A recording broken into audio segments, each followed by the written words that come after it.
يا مساء الخير ومساء الفل على كل حبايبي الحلوين. ازيكم يا حبايب قلبي؟ عاملين ايه؟ يا رب تكونوا بخير جميعا، اللهم امين يا رب العالمين. زي ما انتم شايفين كده يا حبايبنا، اليومين دول موسم التفاح اللي هو البلدي متوفر طبعا، موجود في مصر وكده زي ما انتم شايفينه. فانا قلت بقى احنا نعمل معاكم ايه، نعمل لكم فيديو خلي التفاح الطبيعي وخلي التفاح العادي. عايزه اقول لكم انا بعمله من سنين السنين، بيبقى زي الفل ومضمون. طبعا انتوا عارفين اسعاره بره، اسعار خلي التفاح الطبيعي او خلي التفاح العادي اسعاره بره غاليه جدا جدا. طبعا غير كده ان هو كمان ليه فوائد كتير انا هقولها لكم وانا شغاله معاكم في الفيديو. اهم حاجه يا حبايبنا ان انتوا تتابعوا معانا الفيديو للاخر، وما تنسوناش في الشير واللايك وعلامه الاشتراك. يلا بينا يا حبايبنا نقول هنعمله ازاي. بصوا يا حبايبي، اول حاجه طبعا ان احنا لازم نغسل التفاح بتاعنا غسيل كويس، فانا هاخد الاول اغسله كويس وهرجع لكم. بصوا كده انا بعد ما غسلت التفاح بتاعنا كويس، اهم حاجه يا حبايبنا في نجاح خل التفاح النظافه والتعقيم. انا غسلته غسله كويسه قوي. هنبدا بقى ايه، ننشفه. طبعا لازم يكون معانا مناديل نظيفه او فوطه نظيفه. هنبدا ننشف التفاح بتاعنا، ما يبقاش فيه ميه الاول اهو، زي ما انتم شايفين كده بننشفه تنشيفه حلوه اهو، واحده واحده كده باخدها انشفها. طبعا ايدينا مغسوله وكويسه. انا بقول لكم اهم حاجه في نجاح الحاجه دي انه حاجتنا لازم تكون معقمه كلها. هنشف بقى التفاح وارجع لكم. زي ما شايفين كده يا حبايبنا، كده احنا بنقطع التفاحيه كده نصين اهي، وبنشيل الجزء اللي تحت ده كده واللي فوق، وبنتخلص من البذره اللي في النص اهو كده يا حبايبي اهو، شايفين اهو اهو.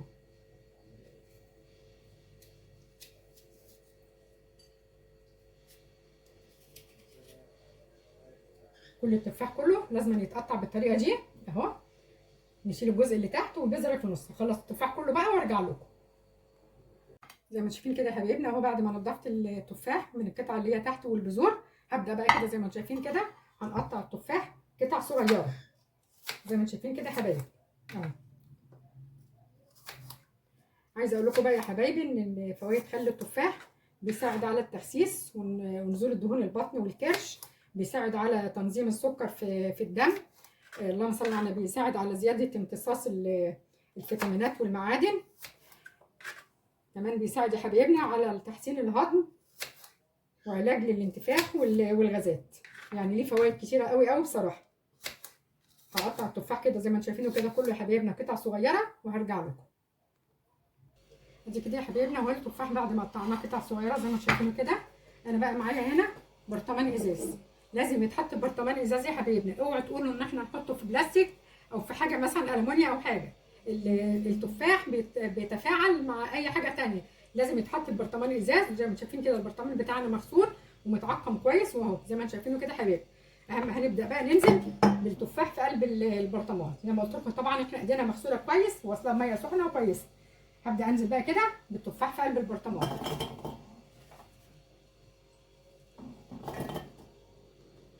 ادي كده يا حبايبنا التفاح اهو بعد ما حطيناه في البرطمان. هنبدا بقى نقول لكم احنا هنعمل فيه ايه. احنا هنضيف له، انا هبدا اضيف له الاول شويه ميه مش كتير، يعني يا دوبك تبقى جايبه عند اخر جزء من التفاح.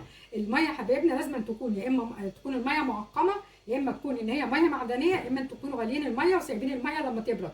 تكون الميه لازم تكون بارده، ما تحطوش الميه سخنه، لازم تكون يا حبايبنا كده زي دمعه العين. هنبدا بقى نقول لكم دلوقتي احنا هنعمل ايه في الميه. ادي الميه اهي، انا زي ما شايفين كده انا غلياها وسيبتها لما تبرد. هنزل بقى هنا يا حبايبنا كده على كل كوبايه بمعلقه سكر كبيره. ما تقلقوش من السكر، السكر بيساعد على التخمير وبيبقى في نفس الوقت ماده حافظه. هنحط هنا في كل كوبايه معلقه كبيره اهو، وهنا برده معلقه كبيره، وهنبدا ندوب السكر.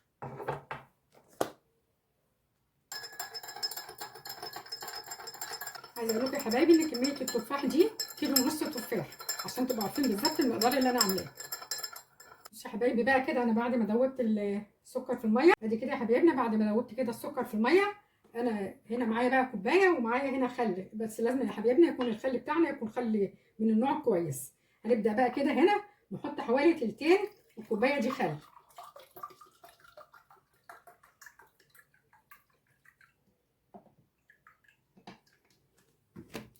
زي ما شايفين كده يا حبايبنا دي تلتين الكوبايه خل اهي. هنزل بيها، نزلت بيها كده على برطمان التفاح. نبدا بقى ننزل بالميه والسكر بتاعتنا اهي. بسم الله الرحمن الرحيم.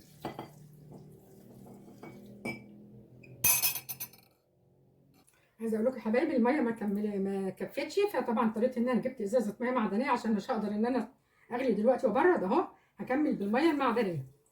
بصوا بقى يا حبايبنا، انا بعد ما حطيت الخل التفاح، حطيت التفاح وحطيت عليه الكوبايه الا ربع خل، وحطيت عليه الميه وسكر زي ما شفتوا كده. انا بعد كده غطيته اللهم صل على النبي بقطعه من القماش واستك، حطيت استك كده عليه من فوق. لازم نخلي التفاح يا حبايبنا يتنفس، اوعوا تغطوه بالغطا بتاعه. وحطيت عليه شنطه سمراء زي ما شايفين كده. الشنطه السمراء ما بتطلعش فوق، دوبك بتجيبها كده من الجنب، لان المفروض خلي التفاح يا حبايبنا يبقى يتحط في مكان ضلمه وبعيد عن ضوء الشمس. خلي بالكم كمان يا حبايبنا اللهم صل على النبي، ان احنا لما بنيجي نقلب خل التفاح بتقلبوه يا بمعلقه سيليكون يا بمعلقه خشب، ما يتقلبش بمعدن خالص، يا سيليكون يا خشب، لان طبعا احنا مش عايزين التفاح بتاعنا يتفاعل مع اي معدن.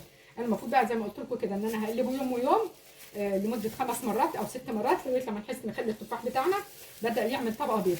ان شاء الله بقى كده اشوفكم بعد بكره واوريكم خل التفاح بتاعنا. ادي كده يا حبايبنا اهو خل التفاح كده بقى. انا كنت زي ما قلت لكم ان انا عاملاه اول امبارح. هنبدا بقى ايه، نفتح على خل التفاح زي ما شايفينه كده، بدا يبقى على الوش اهو، وبدا يعمل ميه من تحت كده بسيط. فانا هنبدا الاول نفتح على خل التفاح بتاعنا كده زي ما شايفين اهو. بسم الله الرحمن الرحيم. وزي ما قلت لكم ان احنا لازم نقلبه بمعلقه سيليكون او معلقه خشب.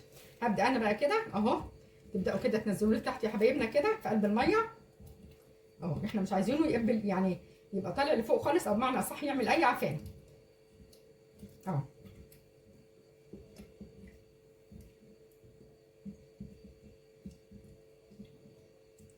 زي ما شايفينه كده ان هو بدا لونه يتغير، يعني كده هو بدا يخش في مرحله التخمير.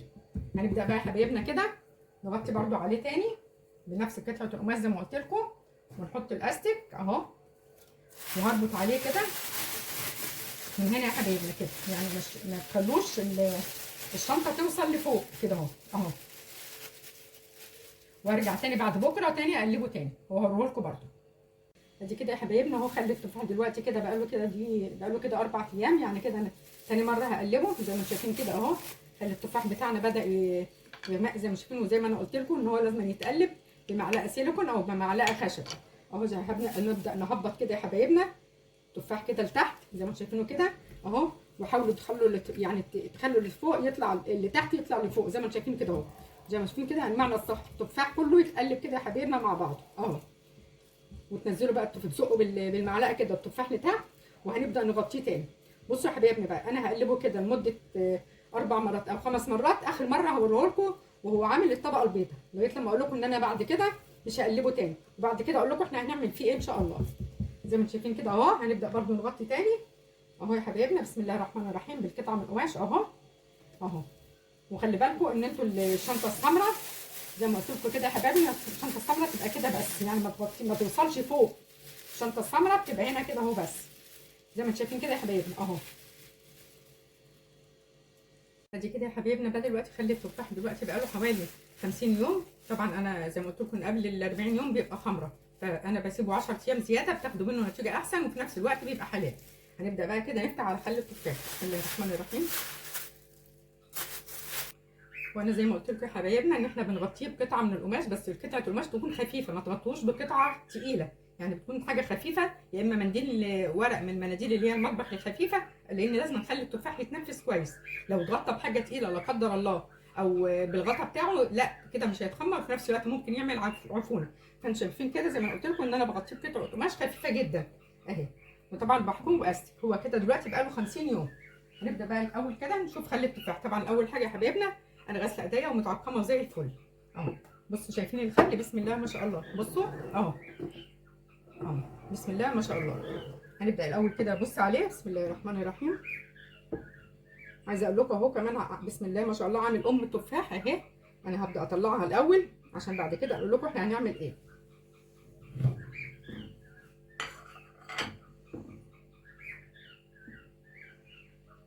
اهو. شايفينها؟ عايزه اقول لكم دي بتبقى خميره للتفاح، يعني دي بعد كده بتاخدوها منها تحطوها على التفاح، بتساعد على تخميره بسرعه جدا اهي. ادي كده يا حبايبنا اهي، ادي التفاح اللي احنا طلعناها. عايزه اقول لكم زي ما انتم شايفين كده بسم الله ما شاء الله، دي بتعتبر كنز في البيت. انا بشطفها بعد كده يا حبايبنا وبشطفها شطفه بسيطه كده، وبحطها في برطمان ازاز صغير كده وبدخلها في الفريزر. دي بتعتبر زي خميره لعمل خل التفاح بعد كده. يعني بعد كده لما بكون بعمل خل التفاح باخد منها قطعه وبحطها على خل التفاح اللي انا بعمله، بيسرع في عمليه التخمير وخل التفاح وبيطلع معانا نتيجه كويسه. يعني عايزه اقول لكم دي تعتبر كنز. نكمل بقى الفيديو بتاعنا. حبايبي طبعا انا عشان اخد اكتر كميه تفاح انا هديله ضربه بسيطه جدا جدا قوي في الخلاط. هنبدا بقى اول كده ننزل بالتفاح في قلب الخلاط. بسم الله الرحمن الرحيم.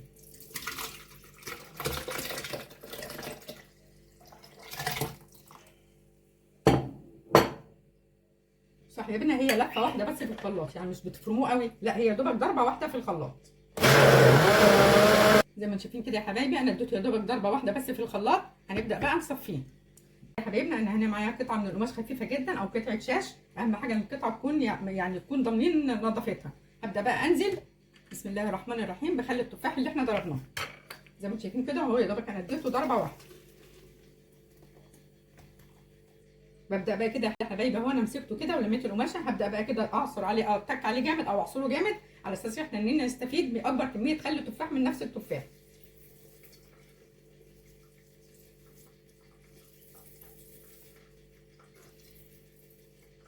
طبعا انا معايا المصفى ستانلس والطبق اللي تحت ستانلس، انا ما بحطش في المونيا.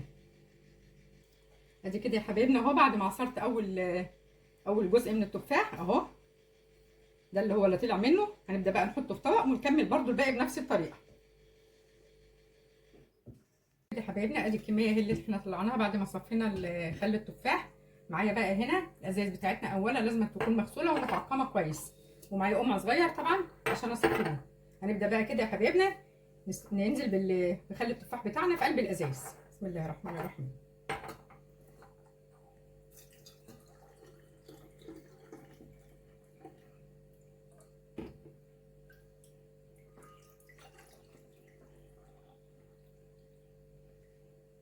هصفيه بقى وارجع لكم.